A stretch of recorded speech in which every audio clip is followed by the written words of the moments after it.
March 14, 2023. Deep in the Siberian wilderness, two geologists were doing what they'd done 100 times before, surveying for mineral deposits in one of the most remote corners of Russia. Dr. Alexei Petrov and his partner Yuna Sokolov had been trekking through snow-covered terrain for 3 days, their equipment beeping intermittently as they mapped the frozen ground beneath their feet. The temperature hovered around minus 20 degrees Celsius, the kind of cold that makes your lungs ache with every breath. But they were used to it, seasoned professionals who knew how to survive in conditions that would kill most people within hours. Then, at approximately 2:47 p.m., Yuna's ground-penetrating radar picked up something unusual, a structural anomaly. Roughly 200 meters northeast of their position, she called Alexei over, and they began pushing through dense undergrowth that shouldn't have existed this far north. Thick vines, frozen solid, wrapped around what appeared to be man-made walls. When they cleared away decades of overgrowth and packed snow, what emerged made them stop breathing. A structure built from concrete and timber completely camouflaged by nature's slow reclamation. The construction was unmistakably Soviet era, the kind of utilitarian brutalist design that defined Stalin's Russia. But this wasn't on any map, no record of lives. Its existence, nothing. The door was frozen shut. It took them 20 minutes of careful work to force it open, and when they finally stepped inside, they entered a time capsule preserved by sub-zero temperatures, as if the occupant had simply stepped out for a moment and never are. He turned a Soviet military uniform, hung neatly on a wooden chair. The fabric, moth-eaten, but still recognizable. The desk was covered in documents, yellowed maps, technical drawings, and scattered papers written in Russian cursive, but it was what sat in the center of the desk that sent chills down their spines, a leather-bound journal, water-stained and cracked with age. Alexei opened it carefully, his hands trembling not from the cold, but from something else. The final entry was dated November 17th, 1945, and at the top of every page, the same name appeared again and again, Colonel Dmitry Volkov. This wasn't just an abandoned outpost, this was a tomb of secrets and whatever Colonel Volkov had. He'd been doing here alone in the frozen wilderness. He'd been doing it in complete isolation for reasons no one had ever explained. To understand what happened in that cabin, you have to understand the man who built it. Colonel Dmitry Volkov wasn't just another Soviet officer. He was something else entirely. Born in 1903 Inches Street, Petersburg, to a family of minor nobility. He grew up in a world that was about to tear itself apart. The Russian Revolution of 1917 destroyed everything his family had known. But young Dmitry didn't resist the change he embraced. While others from his class fled or died, he joined the Bolsheviks and proved himself in the brutal years of the Civil War. That followed by 1925, he'd risen through the Red Army ranks, not because of connections or politics, but because he was brilliant, a natural strategist who could see patterns others missed. His superiors noted his unconventional thinking, the way he'd solve problems that stumped veteran commanders. He fought at Stalingrad, one of the bloodiest battles in human history, and not only survived, but was decorated as a hero of the Soviet Union, the highest honor the country could give. But those who knew Volkov personally saw something else. Beneath the medals and the accolades, there was a distance in his eyes. One colleague described him as a man with secrets behind his eyes, someone who was always thinking 3 steps ahead, always watching, always calculating. His personal life seemed ordinary enough. He married Katya, a schoolteacher from Moscow. In 1932, they had one daughter, Elena. Born in 1933, by all accounts, he loved them deeply. His letters home during the war were filled with tenderness, promises to return safely, plans for the future they'd build together. But there were also the solo missions, the assignments no one else knew about. Volkov would disappear for weeks, sometimes months, on tasks that were never explained. Even to his fellow officers, he'd return thinner haunted, but he never spoke about where he'd been or what he'd done. By April 1945, the war in Europe was nearly over. Germany was collapsing. The Red Army was closing in on Berlin. Victory was days away, maybe weeks at most. Dmitry Volkov should have been in Berlin, celebrating with his comrades, preparing for the triumph that was coming instead on April 28, 1945, he departed Moscow, on what his orders described only as a special assignment. His wife Katya later told investigators that when he came home the night before, he was pale, shaken, like he'd seen something that terrified him. He told her, "I have to go somewhere, no one can follow." She begged him to explain, but he just shook his head, kissed their daughter Elena goodbye, and whispered something in her ear that she never revealed to anyone the next morning. He boarded a military transport heading east toward Siberia, away from the war, away from victory, away from everything he'd fought for. And that was the last time anyone officially saw Colonel Dmitry Volkov alive. April 23, 1945. Moscow was alive with anticipation. Germany was collapsing. The Reich that had promised 1,000 years was dying in rubble and ash. Soviet forces were blocks away from Hitler's bunker. Victory was so close, you could taste it in the air. Soldiers walked the streets with confidence, knowing they'd survived the worst humanity had ever inflicted on itself. But for Colonel Dmitry Volkov, April 23rd brought something else entirely. A summons to NKVD headquarters. The address alone was enough to make strong men sweat. 11 Lubyanka Square, the building where enemies of the state went in and rarely came out the same. The meeting was scheduled for 14 hours. Volkov arrived exactly on time, was escorted through corridors lined with blank-faced guards into a windowless room deep in the building's interior. Waiting for him was a senior official whose name was never recorded in any document. The man wore an NKVD uniform, but no insignia, nothing to identify his rank or position.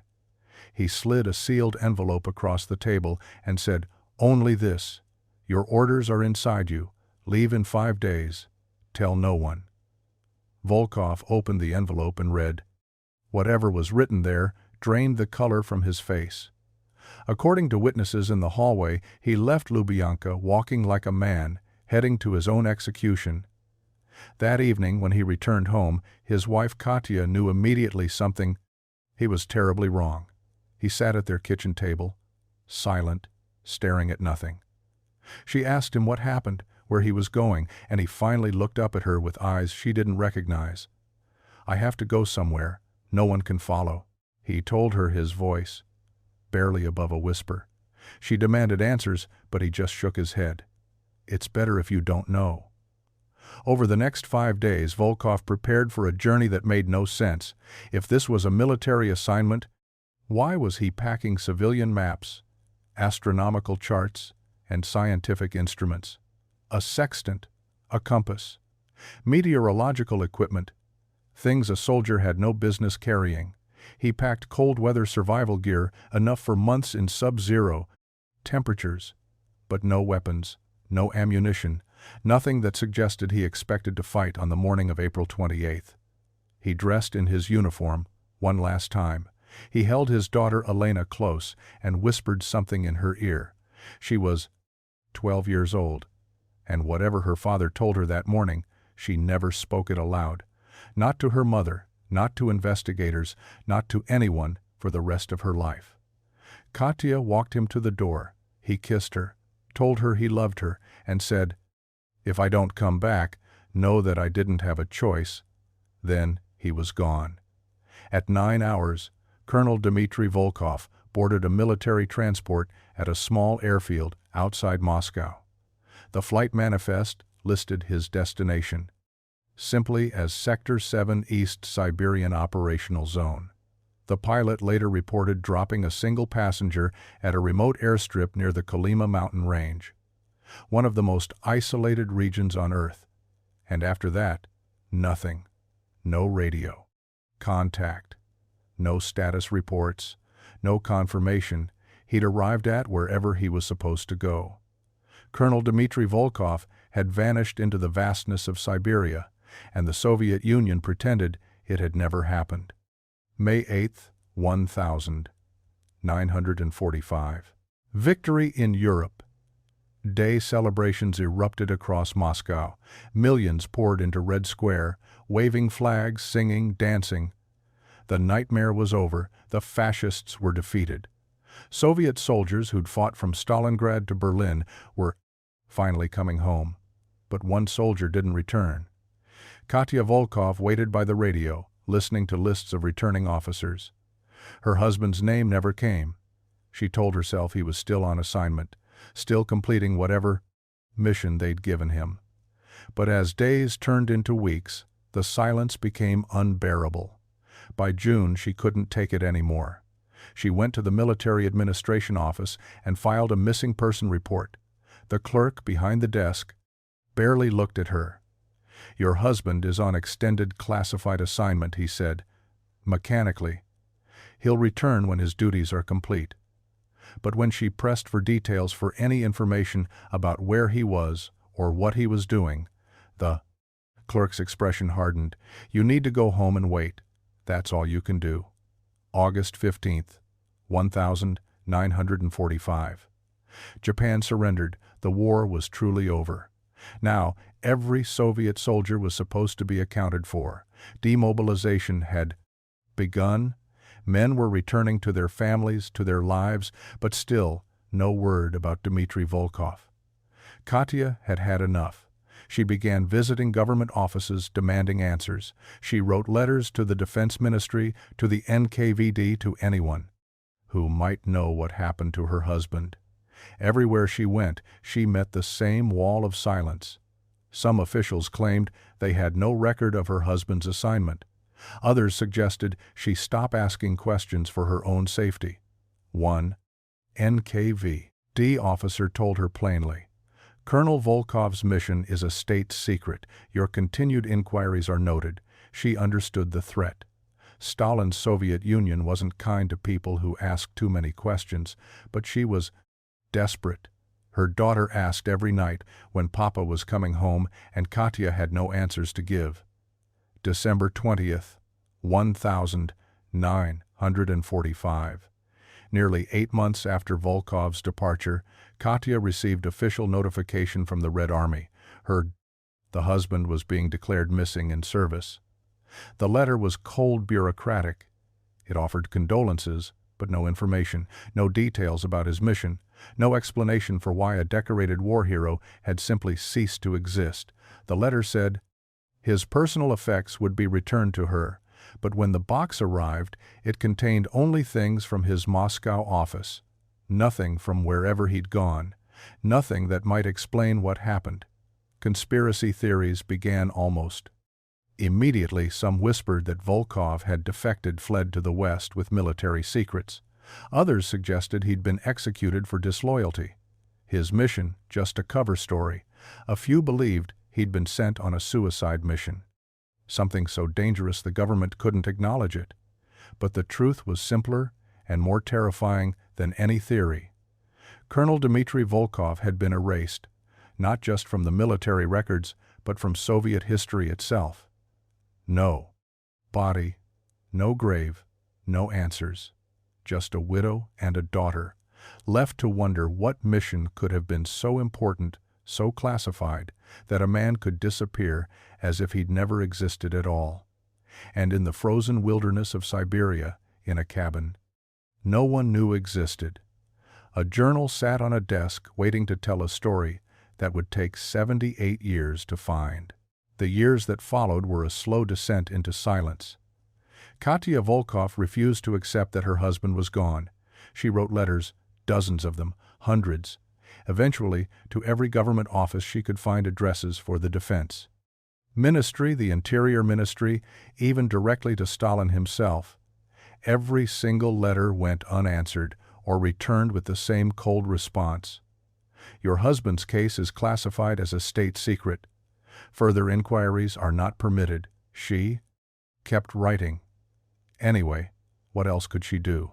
Her daughter Elena grew up in the shadow of a ghost, a father she barely remembered but couldn't forget.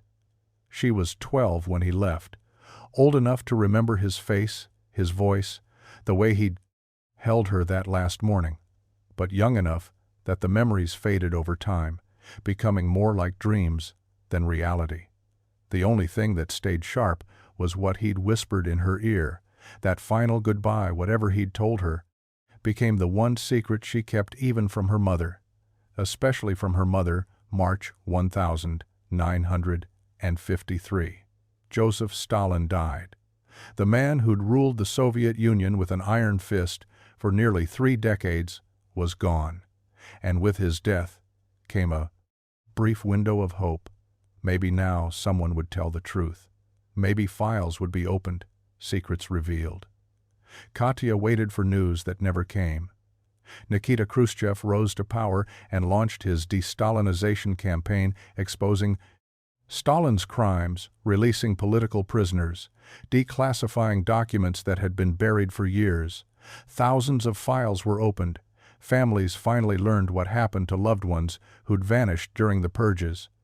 But Dmitry Volkov's file remained sealed, marked with classifications so high even Khrushchev's reforms couldn't touch them. By the 1960s, Katya was in her 50s. Her hair had gone gray, her health was failing, but she never stopped searching. A new generation of researchers had begun investigating the Soviet Union's darker corners, cataloging disappearances, documenting the phantom officers, men who'd served with distinction and then simply ceased to exist. Volkov's name appeared on these lists alongside dozens of others, officers who'd been sent on classified missions and never returned. Some had been executed in Stalin's purges. Their missions just cover stories for political liquidations. Others had died on actual secret assignments, their deaths concealed to protect state secrets. But a few, a very few, had simply vanished into thin air with no explanation at all. Volkov belonged to that last category. Researchers noted the peculiarities of his case, the timing right at the end of the war, the secrecy surrounding his departure, the complete absence of any official record. After April 28, 1945, one investigator wrote, "There's no evidence Colonel Volkov committed any crime, no indication he defected or betrayed the state. He simply disappeared as if the Soviet Union itself swallowed him whole." Katya died in 1982 at the age of 73. She never learned what happened to her husband, never found his grave, never got the closure. She'd spent 37 years searching for her final words to Elena were, "Keep looking, he's out there somewhere, he has to be." Then came 1991, the Soviet Union collapsed. The red flag came down, ONS, near the Kremlin for the first time. In 74 years, the empire that had consumed Dmitry Volkov ceased to exist, and with its death came chaos and opportunity. KGB archives were partially opened. Researchers and journalists flooded into dusty record rooms searching for secrets that had been buried for decades. Elena Volkov was 58 years old. Now, a retired schoolteacher, just like her mother had been, she'd spent her entire life wondering what her father had whispered to her that morning, wondering why it had felt so important. Now finally she had a chance to find answers. She traveled to Moscow to the archives and requested her father's file. What she received was a folder so heavily redacted it was almost useless. Entire pages were blacked out. Names, locations, dates, all removed, but one notation remained untouched, a single line that made her hands shake. Project Meridian Volkov, D.I. location unknown. She'd never heard of Project Meridian. No one had. She searched every database, every historical record. Nothing existed. No mention in any declassified document. No reference in any military history. It was as if Project Meridian had never existed or had been erased so completely that even the Soviet Union's collapse couldn't bring it back. Elena left the archives with more questions than she'd arrived with her father had been. Sent somewhere on a mission so secret it remained classified. Even now, more than 40 years after his disappearance, and somewhere in Siberia, in a wilderness so vast you could hide entire cities. In it was a cabin that no one knew existed, a cabin where her father's journal lay, waiting to be found, and in that journal were answers that would make Elena wish she'd never learned the truth at all. When the geologists contacted authorities about their discovery, the response was immediate. A forensic team was dispatched from Yakutsk, the nearest major city, arriving at the site within 48 hours. What they found in that frozen cabin defied every expectation. Dr. Natalia Romanov led the investigation, a forensic archaeologist who'd spent 20 years analyzing Soviet-era sites. But this, she later said, was unlike anything I'd ever seen. The cabin itself was a masterpiece of concealment. Built in late 1944 or early 1945, based on the construction materials and techniques used, it had been designed with military precision, every detail calculated to make it invisible from the air and nearly impossible to find. On foot, the location was no accident. It sat in a natural depression surrounded by dense forest with rock formations that would scramble radar signals. Even modern ground-penetrating equipment had barely detected it. Whoever built this, Dr. Romanov noted, knew exactly what they were doing. This wasn't a temporary shelter. This was meant to be permanent inside the single-room structure. The preservation was remarkable. Sub-zero temperatures had frozen everything in place, creating a time capsule that looked like someone had walked out yesterday and simply never returned. Advanced radio equipment sat on a workbench. Equipment that in 1945 would have been cutting-edge military technology, but this wasn't standard Army issue. These were experimental prototypes, the kind used for long-range communication or signal monitoring. Meteorological instruments lined one wall. Barometers, thermometers, devices for measuring atmospheric pressure and humidity. Why would a military officer need weather monitoring equipment in the middle of nowhere? But it was the walls that made the forensic team stop and stare. Every surface was covered in maps, not military, tactical maps, but as astronomical charts, star positions, celestial coordinates, calculations tracking the movement of objects across the night sky. Someone had spent months, maybe years, mapping the heavens from this exact location. The journals found scattered across. The desk and shelves contained thousands of pages of handwritten notes, all in Colonel Volkov's precise script, mathematical calculations, coordinates, observational data documenting something he was tracking night after night. Entries were methodical, almost obsessive, the work of a man driven by a purpose no one else understood. Personal items were heartbreaking. Photographs of Katya and Elena sat on a small shelf, their edges worn as if handled repeatedly, letters, written but never sent, filled with words he'd wanted to say but couldn't. Dear Katya, I think of you every day. I wonder if Elena still remembers me. I wonder if you've told her I'm dead. Maybe that would be easier than the truth.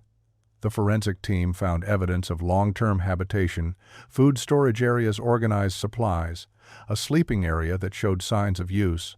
Over extended periods, someone had lived here alone, in total isolation for months. Possibly years. The wood stove had been used extensively.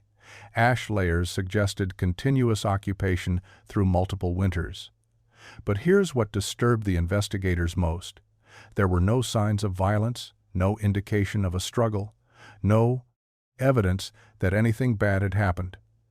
The cabin was orderly, everything in its place, as if Volkov had simply decided one day to walk away from everything he'd been doing and disappear into the forest. And that raised the most troubling question of all.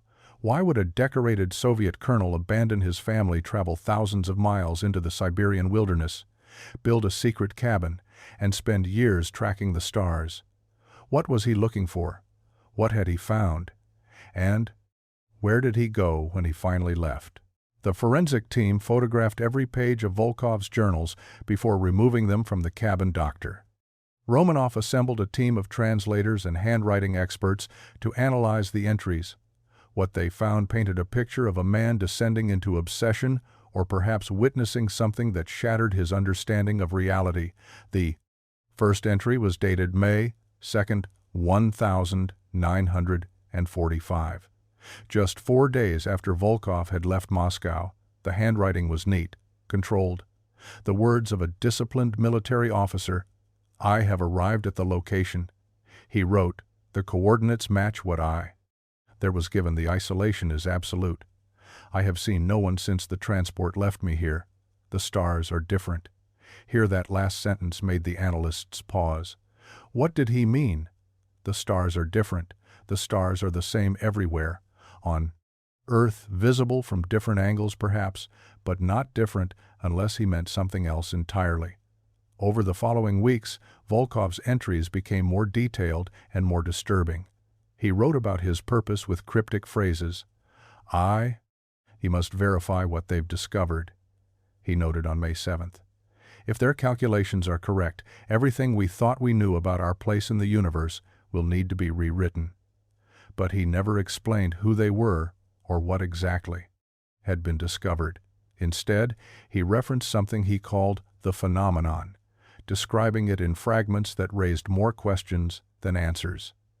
By June, the entries shifted to pure scientific observation, detailed astronomical notes tracking celestial objects, recording their positions with mathematical precision.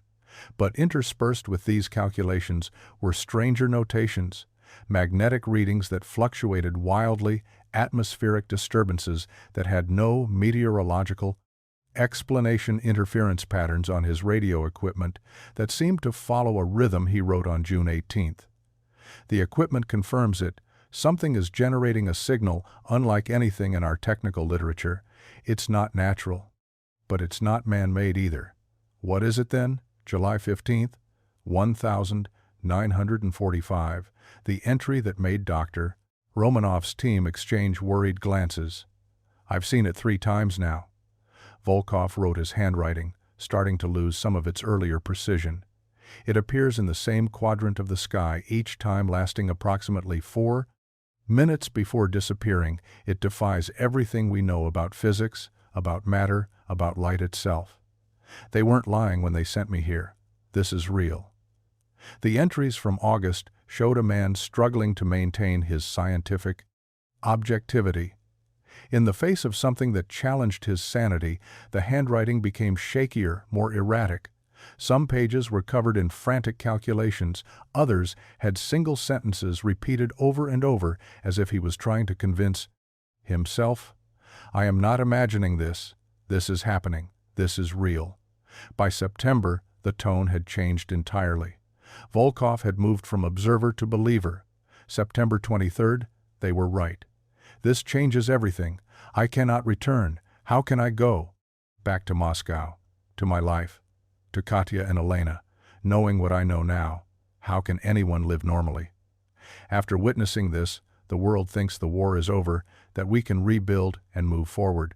But they don't know what's coming. I don't understand what I've seen here. October brought a new kind of entry, one that suggested Volkov's isolation was taking a psychological toll, or perhaps he was experiencing something even stranger. October 9th, I hear voices in the snow, he wrote. "When I step outside at night, I can hear them whispering in a language I don't recognize. Or perhaps I'm finally going mad. Perhaps months alone in this frozen wilderness have broken something in my mind. But then I look up at the sky and I see it again, and I know I'm not imagining any of this." The final entry was dated November 17th, 1945. After this, the journal went silent. The handwriting was surprisingly steady, as if Volkov had found a strange kind of peace.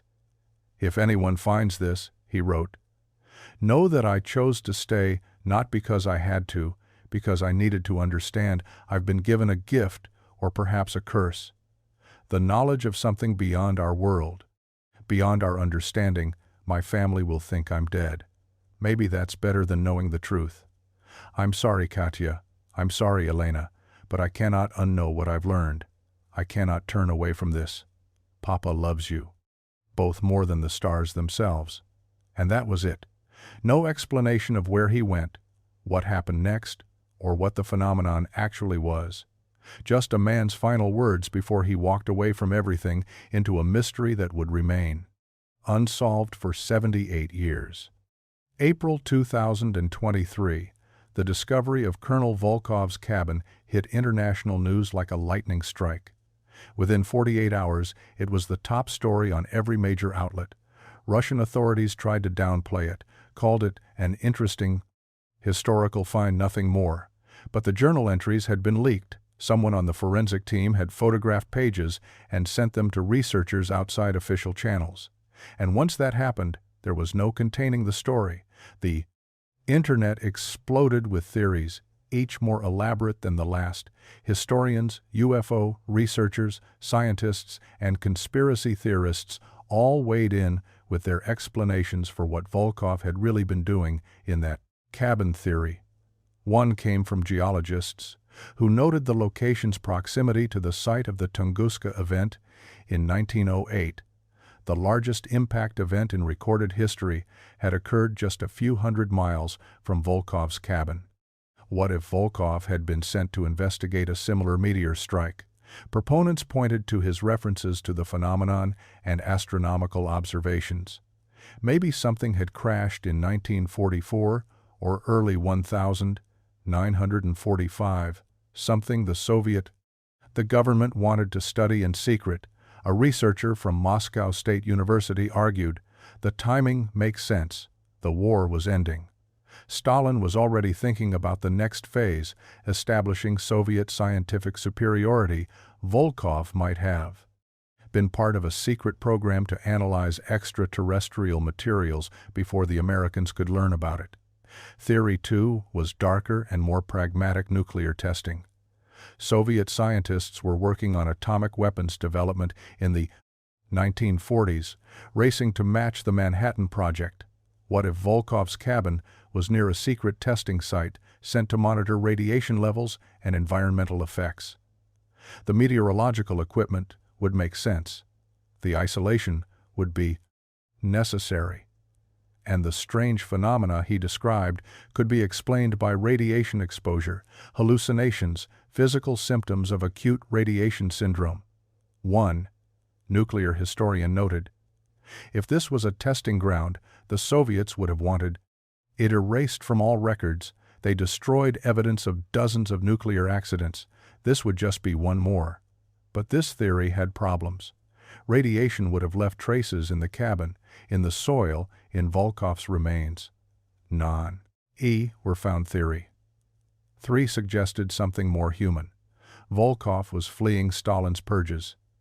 In 1945, Stalin was already preparing to eliminate potential threats, officers who'd become too popular, too independent. Volkov might have seen what was coming and staged his own disappearance. The classified mission was cover. He built the cabin not to study anything, but to hide, to survive. Supporters of this theory pointed to the unsent letters, his expressions of guilt. Maybe he wasn't studying the stars. Maybe he was just a man who chose survival over family, who couldn't face what he'd done. Then came Theory 4, the one that dominated social media and conspiracy forums. Extraterrestrial contact. The phenomenon Volkov described wasn't natural and wasn't human. It was visitors from another world. UFO researchers descended on the story with evangelical fervor. They pulled up reports of unexplained aerial sightings in Siberia during 1945, strange lights over the Kolyma region, objects that moved in ways that defied known physics. One researcher claimed, "I've been studying this region for 30 years. There's been Consistent UAP activity here since at least the 1940s. Volkov wasn't sent to study stars. He was sent to make contact. Russian authorities denied everything, called it nonsense, said the journal entries were being misinterpreted. But then something interesting happened. Historians digging through newly declassified documents found references to Project Meridian, the same project Elena had found mentioned in her father's file. It had been real, a classified, scientific initiative established in late 1944 OBJ, active unknown participants. Unknown, but the project had existed, and in 1953, the year Stalin died. Every single document related to Project Meridian had been destroyed, not archived, not classified, destroyed as if someone wanted to make absolutely certain no one would ever know what it had been about. Theory 5 offered a more tragic explanation. Psychological breakdown. Colonel Volkov had survived. Stalingrad witnessed horrors that would break most people. The war had ended. But maybe Volkov couldn't escape what he'd seen. The isolation, the obsession with the stars, the increasingly erratic journal entries, all signs of a man who'd suffered catastrophic mental trauma. Psychologists noted the pattern was consistent with severe PTSD, dissociation from reality. The voices he heard, the phenomenon he described, could all be explained by a mind fracturing under unbearable weight. This theory was compassionate, but it didn't explain everything. Didn't explain why the Soviet government would classify his mission so heavily. Didn't explain. Project Meridian didn't explain why he'd been sent to that specific location with that specific equipment. Truth was that every theory had holes, every explanation left questions unanswered, and as the media frenzy continued, as researchers argued and debated and dissected every word of Volkov's journal, one thing became clear. Whatever Colonel Dmitry Volkov had found in the Siberian wilderness, it was something the Soviet Union had wanted, buried something so significant they'd erased all records, destroyed all evidence, and let a man disappear rather than let the world know what he'd discovered. Elena Volkova sat in her apartment in St. Petersburg, surrounded by a lifetime of memories, photographs, books, star charts, covering nearly every wall. She was 90 years old. Now her hands shook slightly as she held the teacup. A journalist had brought her the news about her. Father's cabin had reached her 3 days earlier, and for the first time in 78 years, she had something concrete, something real. "I always knew he didn't just disappear," she said, her voice still strong. "Despite her age, I always knew there was more to the story." Her apartment was modest, but every surface told a story of obsession. Bookshelves filled with astronomy, texts, degrees and certificates from Leningrad University, where she'd studied astrophysics, a career. Spent teaching and researching at the Pulkovo Observatory, the same observatory her father had visited multiple times before his disappearance.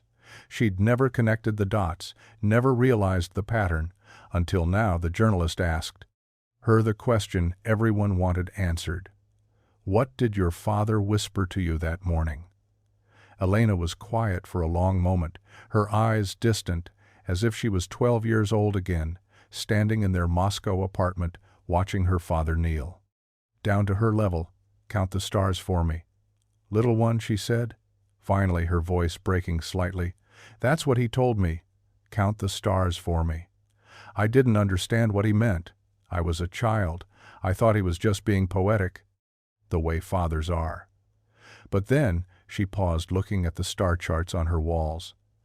"Then I became an astronomer.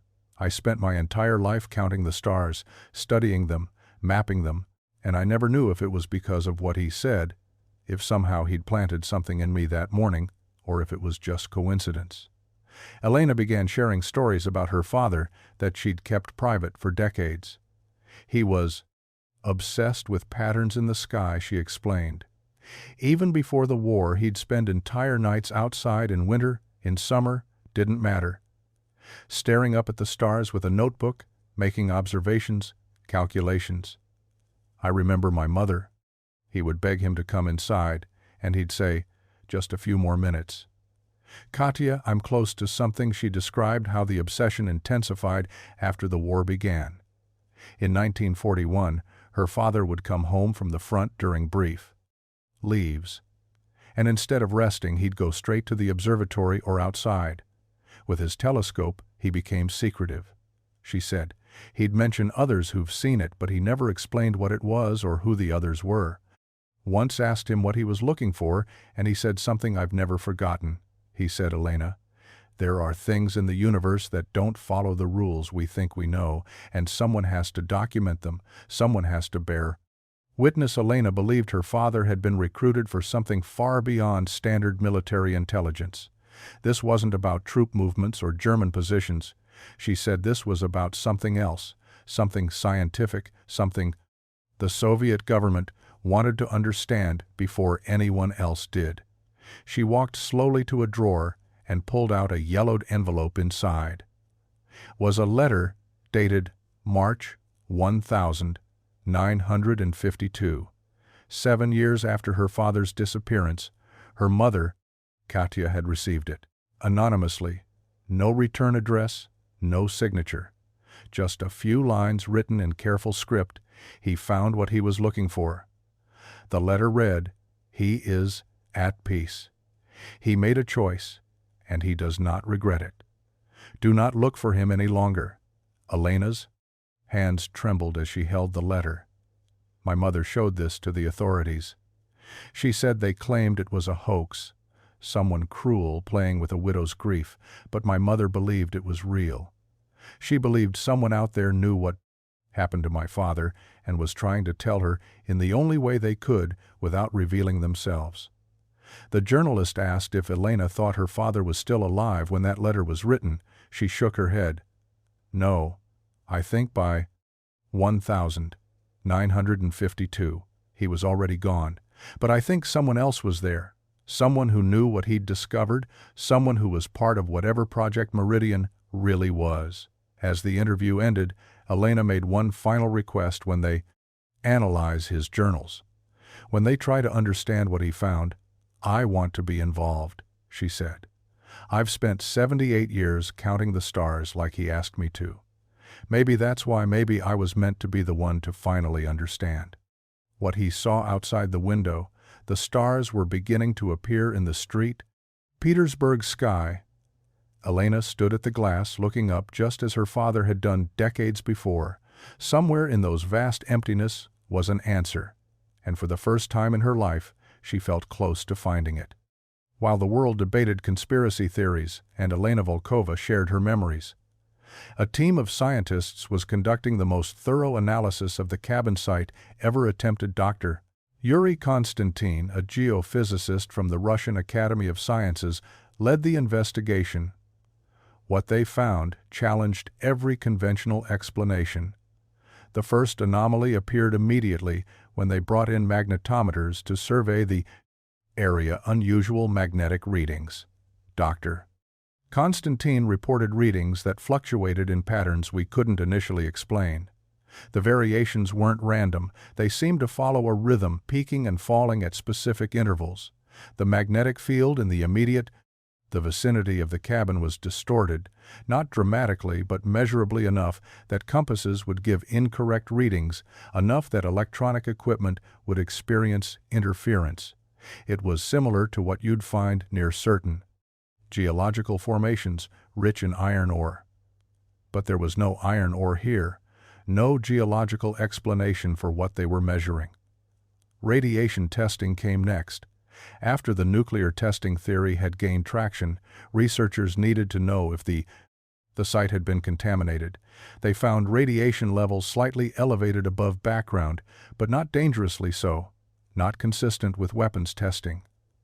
The elevation was more like what you'd find near certain types of granite or in areas with radon gas present. In other words, naturally occurring. But the pattern was odd, concentrated in specific areas around the cabin, as if something had been there. Something mildly radioactive that had since decayed or been removed. The N afters and Donner Real breakthrough came when astrophysicists analyzed Volkov's astronomical calculations. Dr. Svetlana Petrova, a researcher from Moscow State University, spent 3 weeks cross-referencing the coordinates and observations in his journals with modern astronomical databases. What she found made her call an emergency meeting with the rest of the team. He wasn't just randomly observing the sky. She explained he was tracking something specific. And when I ran his coordinates through our current star mapping software, accounting for 78 years of stellar drift, found it. The coordinates Volkov had been so meticulously recording pointed to a specific region of space, and in late 1945, that region had hosted a celestial event. A comet, perhaps, or an asteroid on an unusual trajectory. But here's what's interesting, Dr. Petrova continued. This wasn't a known comet. It's not in any historical astronomical records. We have no observations of it from any other observatory. No reports from any other country. It appeared for approximately 4 months late, 1945, through early 1946, and then it was gone. The equipment found in Volkov's cabin told another part of the story. The radio receivers weren't standard military issue. They were modified, designed to pick up very low frequency and very high frequency electromagnetic signals. One expert in historical radio technology examined the equipment and said, "This is sophisticated, even by today's standards. Someone had built these specifically to monitor electromagnetic frequencies from space. That's not military intelligence. That's radio astronomy, Doctor." Konstantin proposed a theory that began to tie the pieces together. What if Volkov was part of a secret Soviet program to study cosmic events? He suggested during the Cold War. Both the US and the UK had classified programs studying everything from meteor impacts to cosmic radiation. The Soviets would have wanted the same capability. Maybe Project Meridian was their version of this research. But one physicist raised an obvious question. Why send a military colonel? Why not send actual scientists? Volkov was a decorated officer, not an astronomer, not a physicist. The answer came from an unexpected source. A researcher digging through Volkov's military records before the war found something that had been overlooked. In 1936 and 1937, Dmitry Volkov had taken extended leave from military duties. Official records said it was medical leave, but a handwritten notation in the margin of one document mentioned Leningrad University, the same university where his daughter would later study. He'd been taking courses, physics, mathematics, astronomy. He had scientific training. She announced no degree but enough education that he would understand what he was being sent to observe. That's why they chose him. He was both military trained, disciplined, loyal to the state, and scientifically literate enough to understand what he was seeing. But even this discovery left questions unanswered. If he was just observing a comet or cosmic event, why the total secrecy? Why destroy all records of Project Meridian? Why let a man disappear for 78 years rather than simply declassify the mission as Dr. Konstantin put it in his final report? We can explain what Colonel Volkov was doing, the observations, the equipment, the scientific purpose. But we cannot explain why it required this level of secrecy unless what he was observing wasn't just a comet or asteroid, unless it was something else, something the Soviet government deemed so sensitive that they would rather erase all evidence than let the world know what they'd found. The scientific investigation had answered some questions. But like every other attempt to solve the mystery of Colonel Dmitry Volkov, it had simply revealed deeper, more troubling questions beneath. The cabin had been found. The journals had been read. Theories had been debated.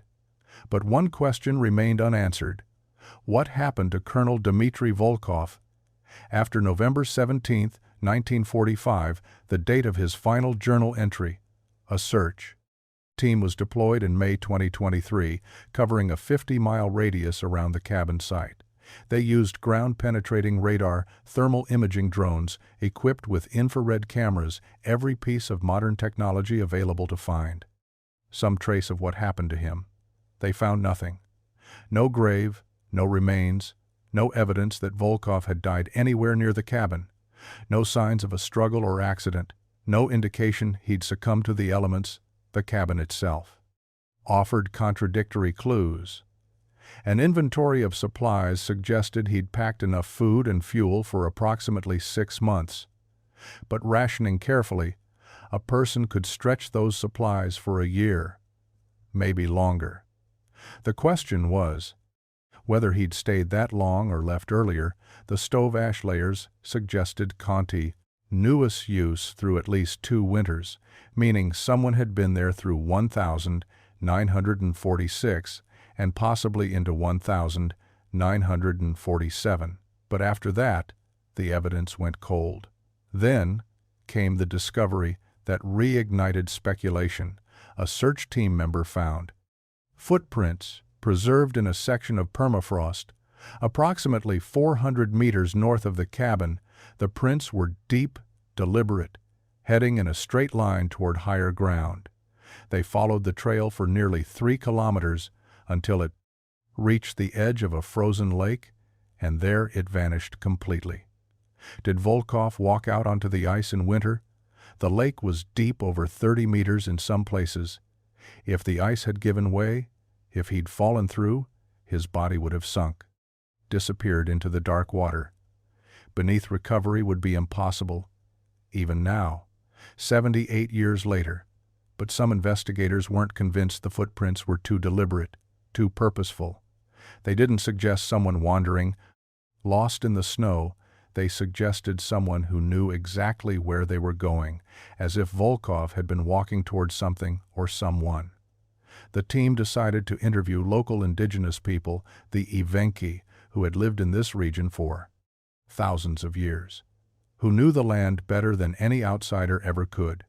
Most had no memory of stories about a Russian man in the 1940s. The war had brought many Russians through the area, soldiers, prisoners, exiles.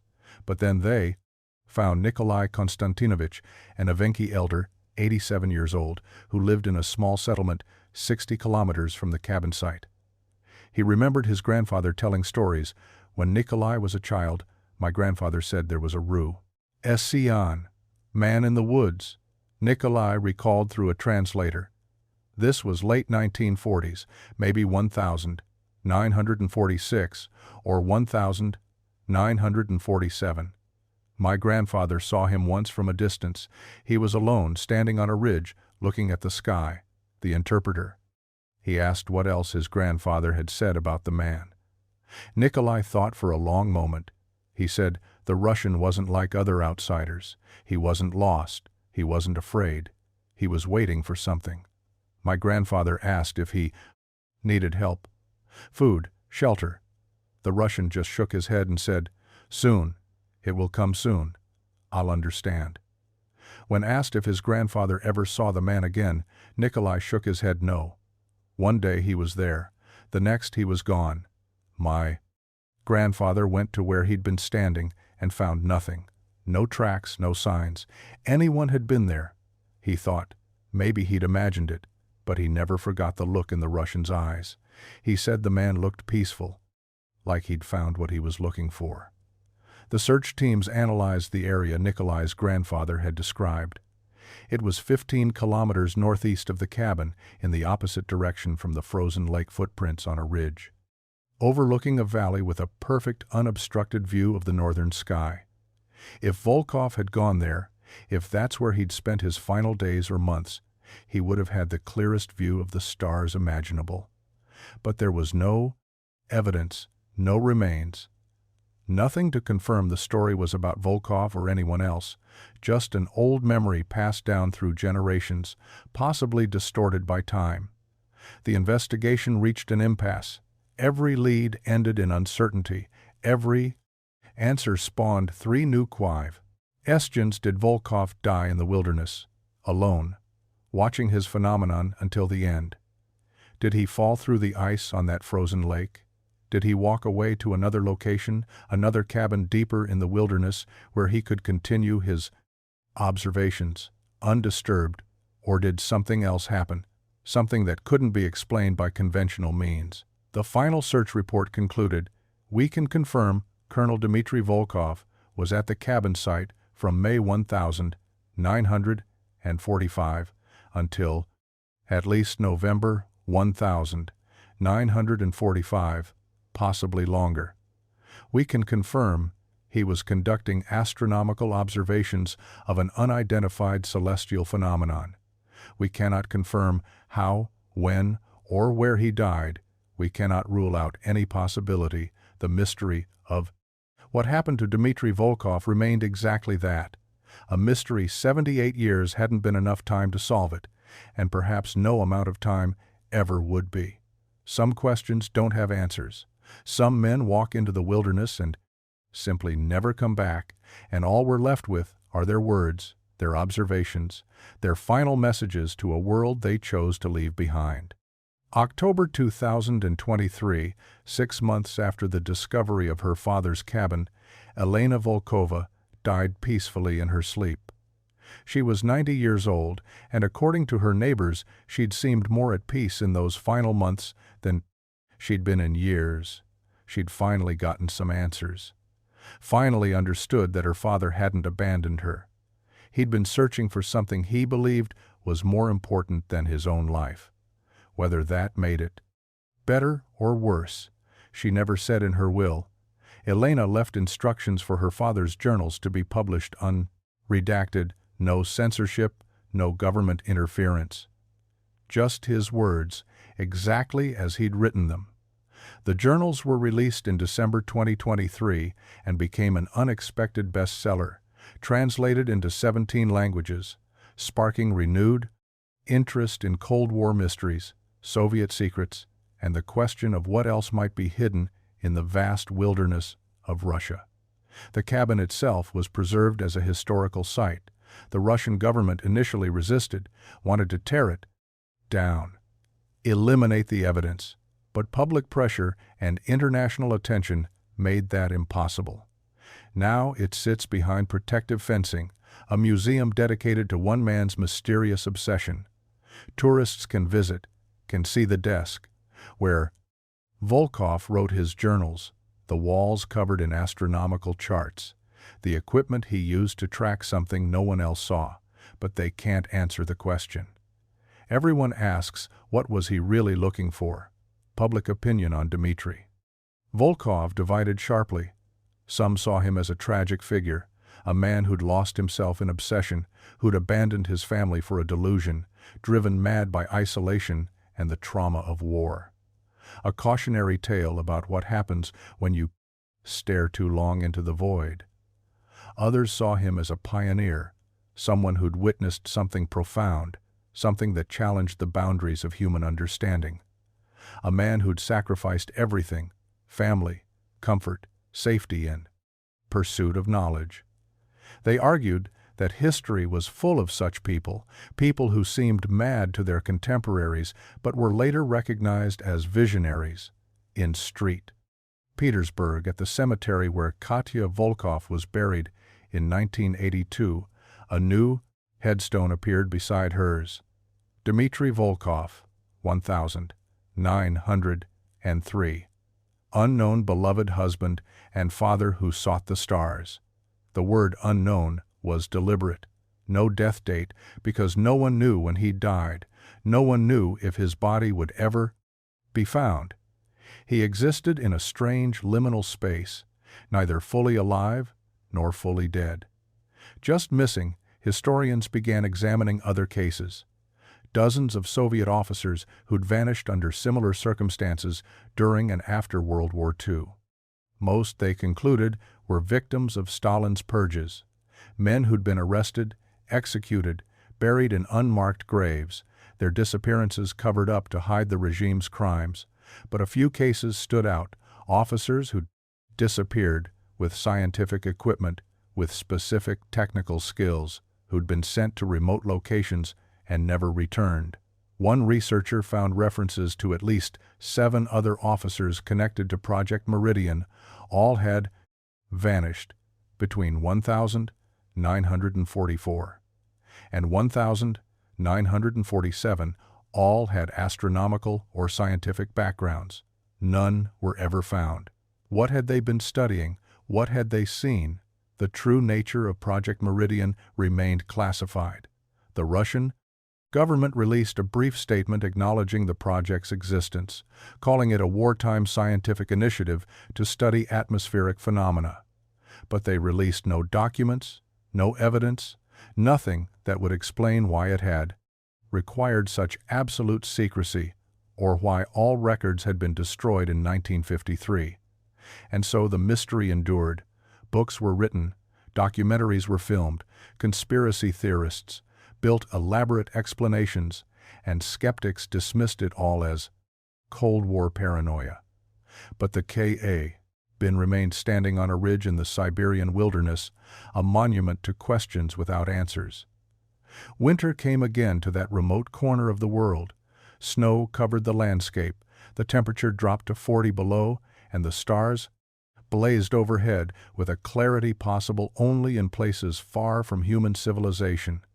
The same stars Dmitry Volkov had watched night after night in 1945, the same sky he'd been tracking when he wrote his final words, "If anyone finds this, know that I chose to stay standing there in the frozen darkness." It was possible to understand something about what had driven him, not what he'd seen, not what he'd been tracking, but why he'd stayed. The wilderness has a way of making everything else seem small. The petty concerns of human civilization, the politics, the wars, the ambitions, all of it fades away. When you're alone under a sky full of stars, maybe Volkov had found something out there. Maybe he'd discovered evidence of something beyond Earth, beyond human understanding, or maybe he'd simply found the only place where his questions seemed to matter, where the search for answers was more important than the answers themselves. Some mysteries choose to stay mysteries. Some secrets are buried too deep to ever fully excavate, and some men walk into the wilderness not to escape the world, but to find something beyond it. Colonel Dmitry Volkov had walked into the Siberian wilderness in 1945, and in a way he'd never left. His journals, his observations, his final words remained there, frozen in time, waiting for anyone brave enough to ask the questions. He died trying to answer. The cabin would stand for years to come, a reminder that even in our modern age, with all our technology and knowledge, there are still things we don't understand, still places where the unknown waits patiently for someone curious enough or foolish enough to go looking. And somewhere in the darkness between the stars, the phenomenon Volkov had tracked with such obsession might still be there, still moving through the cosmos, still defying everything we think we know, still waiting for the next person to look up and ask, "What is that?" What was Dmitry Volkov really searching for in those frozen mountains? Drop a comment below with your theory. Was it science madness, or something humanity wasn't ready to understand? This story was brutal, but this story on the right-hand side is even more insane.